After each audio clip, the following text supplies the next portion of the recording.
এক নজরে 2023-এর বাংলা ছবির সাফল্য ও ব্যর্থতা।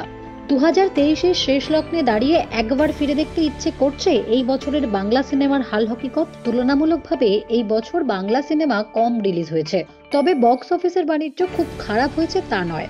যেমন রক্তবীজ 19 অক্টোবর দুর্গাপুজোর ঠিক আগে মুক্তি পায় নন্দিতা রায় শিবপ্রসাদ মুখোপাধ্যায়ের ছবি রক্তবীজ।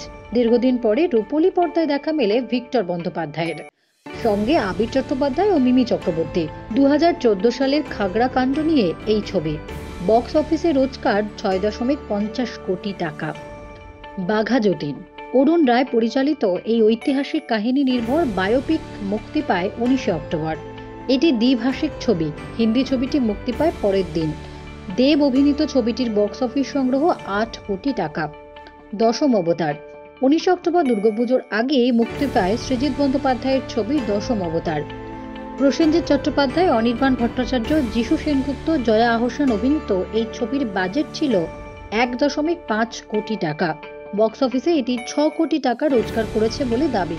পালান মৃণাল সেনের প্রতি শ্রদ্ধা জানাতে তার খারিচি ছবিটির সঙ্গে সুর মিলিয়ে কৌশিক গঙ্গোপাধ্যায় পরিচালনা করেন পালান।